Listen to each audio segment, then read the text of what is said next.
안녕하세요. 예, 안녕하십니까. 자기소개 좀 부탁드릴게요. 안녕하세요. 전 김창남과 도시아이들 밴드에서 드럼을 맡았던 드러머 이상근입니다. 반갑습니다. 제가 이제 섭외를 했을 때 출연을 되게 원하셨잖아요. 예. 출연하게 된 그 이유라고 해야 되나? 그런 것 좀 설명해 주세요. 제가 지금도 사실 현역에서 지금 하고 있어요. 제가 지금 야간업소에서 지금도 하고 있는데 이게 갈수록 너무 아닌 거예요, 이게. 나이트클럽 밴드인데 밴드다운 애들은 없고 오로지 돈만 보고 의리도 없고 업주는 업주대로 뭐 음악성은 안 보고 애들 뭐 그림만 보고 그 다음에 비리가 좀 많아요. 어떻게든지 페이를 깎으려고 하는 사람들이니까 업주들은 시청자분들이 알 건 알아야 될 것 같아서 그래서 출연하게 됐습니다. 한마디로 이제 폭로를 하시겠다. 그렇죠. 다 까야죠. 까고 장렬히 그냥 가는 겁니다. 저 또래는 이제 도시의 아이들 밴드라는 걸 잘 몰라요, 솔직히. 네네. 근데 노래를 들으니까 좀 알 것 같더라고요. 예. 그래서 어떻게 이제 밴드를 시작하셨고 또 누구와 함께 했었는지 이런 것 좀 말씀해 주시면. 말썽도 많이 피고 해서 제가 이제 조금 숨어 다니고 막 그랬었어요. 근데 이제 학교 나오고 나서 머리를 길러가지고 헤비메탈 한 거예요. 그 사기막골이라는 유원지가 있었어요, 그때 당시에. 그러니까 거기를 올라간 거예요, 무작정 산속으로. 방가로인데 거기 수영장이 있었거든요. 방가로에서 한 달에 15,000원 주면 한 달을 쓸 수가 있는 거예요. 뭐 전기세 이런 거 다 포함해서. 네, 포함해서. 그래서 이제 거기서 이제 정식적으로 이제 헤비메탈 하면서 이제 밴드를 또 다시 결성을 한 거죠. 그때 당시에 저희 이제 연습실에 자주 오시던 형님들이 이제 지금 들국화 형님들. 제가 그래서 창곤 형, 주창곤 씨한테 제가 드럼을 많이 배웠어요. 돌아가셨는데, 그러니까 들국화 member들이 거의 올라왔었어요. 그래서 이제 거기서 이제 형님들한테 연습하면서 배우고 하다가 헤비메탈 사실 돈이 안 되잖아요. 왜 그때 당시에는 헤비메탈 공연을 하면 우리 돈으로 공연을 하는 거예요. 우리가 알리고 싶어서 티켓값 뭐 얼마 하겠어요, 그때 당시에. 그게 80년대인데 그러니까 힘들어서 어떻게 소개로 간 데가 스탠드바라고 있어요. 스탠드바라는 유흥주점이에요, 술집. 그 다음에 캬바레 이런 데서 이제 하루에 제가 일당을 5,000원씩 받았거든요, 그때 당시에. 근데 그때 공장 다니는 뭐 아가씨들이나 뭐 이런 사람들 한 달 월급이 한 5, 6만 원밖에 안 됐었어요. 그러니까 제가 받았던 돈이 하루에 5,000원인데 팁까지 하면 한 2, 30만 원 되는 거죠. 몇 배예요, 그게. 그래서 이제 거기서 이제 일을 하다가 우연치 않게 이제 나이트클럽으로 진출을 한 거죠. 그냥 쭉 밤업소에 있으면서 중간중간에 이제 가수들 세션도 하고 또 나이트클럽에 쇼를 내려와요, 가수들이. 연습해가지고 무대에서 해주고 그런 식으로 많이 활동을 했었습니다. 그때 당시에는 또 밤업소에서 밴드들이 활동을 많이 했잖아요. 네, 많이 했죠. 유명하면 유명할수록 많이 그렇죠. 행사를 다녔었고. 그러니까 그때는 백두산, 그 다음에 들국화, 그 다음에 이제 락킹코리아라는 그 음반이 나왔었어요. 뭐 뮤지에로스라는 팀도 있었고 신하이 있었고 부활도 있었고, 부활은 이제 조금 늦게 나왔는데 사하라라는 팀이 있었어요. 그 팀 음악 잘했었고. 그 현실태를 폭로하기 앞서서 이제 전성기 때이신 8000 그때 시대 밴드잖아요. 그때 밴드의 밤업소 활동이라 하면 어떤 거였는지 좀 간단하게 설명해 주세요. 이제 지방에서 어떤 모 나이트클럽에서 밴드가 필요하면 서울로 전화가 옵니다, 악기사로. 그러면 지금 낙원상가죠. 그 낙원상가 그 2층에 올라온 광장이 있어요. 거기에 가면 이제 악기사마다 전화가 올 거 아니에요, 밴드 구한다고. 그러면 사장들이 리더들, 마스터들, 지금 말하는 마스터들한테만 연락을 합니다. 그러면 그 마스터가 항상 저희가 그 낙원상가 2층에 올라가면 2시부터 나가 있으면 마스터들이 오면서 그래요. 자, 드럼 손 진짜로 사람들이 앞에 있으니까. 거기 앉아 있으니까 드럼, 뭐 베이스, 건반 일한 지 얼마 됐어? 경력이 어떻게 돼? 뭐 할 줄 알아? 그렇게 해가지고 이제 서로 이제 경쟁자가 있으면 경력자 우선. 근데 이제 여기서도 이제 경력이 안 돼, 처음이야. 근데 거짓말을 쳐요. 누구 합니다, 이러면서 인맥으로 해서 들어가려고 해요. 근데 이거는 사실 내려가면 다 뽀록나요. 왜? 안 되거든. 실력이. 실력이 안 돼요. 그때 당시에는 진짜 제가 밤업소 나이트클럽 처음 들어갈 때가 80년대 중후반이었었는데요. 그때 미팔군에서 음악하던 형님들이 많이 쏟아져 나왔었어요. 왜 그러냐면 이제 미팔군에서는 이제 한국 밴드들을 안 쓰게 된 거예요, 안 쓰게.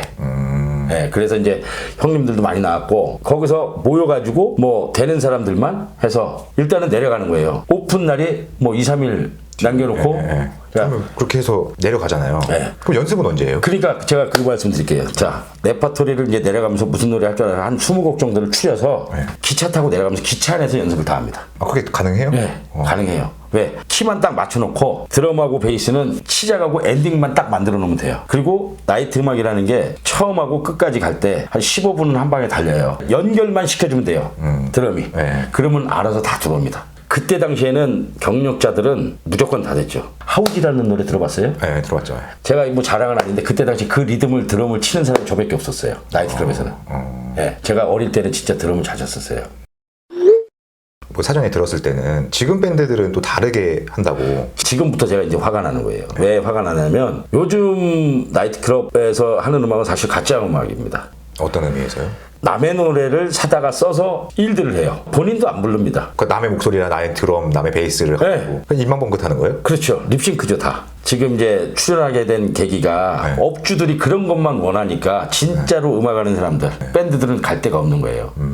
그러니까 실력을 안 보고 그냥 뭐 이런 거를. 네, 외모만 보고. 뭐 저희 이제 얼마 전에도 그 나이트클럽 밴드들 사이트 봤는데 이런 글이 올라왔어요. 목소리 삽니다. 노래 녹음해 주실 분. 이거는 사실 말이 안 되는 거예요. 그렇죠. 그거는 근데 더 웃기는 게 뭔지 아세요? 그렇게 해서 왔어요. 싱어라고. 형님 제가 얘보다 나니까 돈 더 주셔야죠. 이런 애들이 태반이에요. 노래가 이제 좀 좋게 녹음이 된 애들 거. 그러면 자료가 그러니까 좋다. 네, 자료가 좋으면 이게 진짜 뭐 하는 짓인지 내가 요번에도 하면서 내가 이렇게까지 해야 되나 그런 생각을 많이 했죠. 원래 워낙 이제 라이브 전성기 네. 때 하셨으니까 못하는데도 지가 잘난 척하는 거죠. 자료가 있으니까. 네. 그러니까 제가 이 음악을 이렇게 나이트클럽에서 하면서도 어떻게 보면 손님들이 반응이 막 열광하고 그래요. 네. 뭐 그런 거는 뭐 모르니까 그럴 수 있는데 자세히 보면 알고 보면 보이죠. 알고 보면 진짜 제대로 보입니다. 저야 이제 제가 팀할 때 웬만하면 저는 우리 멤버들 노래를 녹음을 시켰어요. 왜? 직접. 네. 창피해서. 이제 제가 음악 작업을 했어요. 노래를 녹음을 하면 요즘 밴드들은 나이트클럽에서 춤까지 춰요.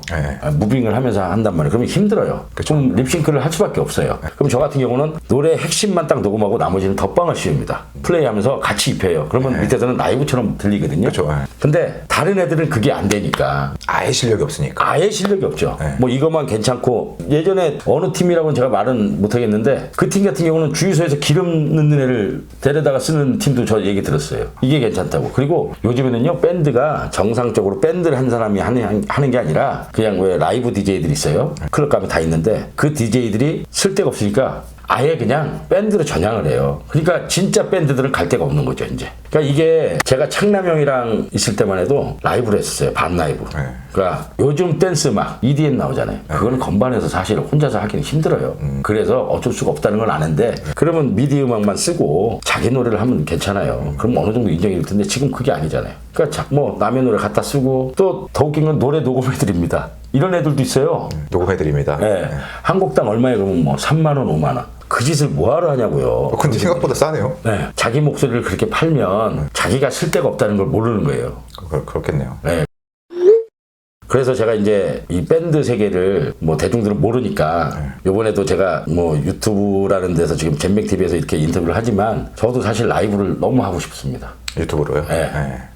유튜브를 하든 진짜 뭐 현장에서 하든 웬만하면 나이트클럽 음악을 안 하고 라이브 밴드로 좀 열심히 활동을 하고 싶어서 네, 그렇습니다. 나오시는 김에 이제 다 까시는 거고. 네, 그냥 까야죠. 네.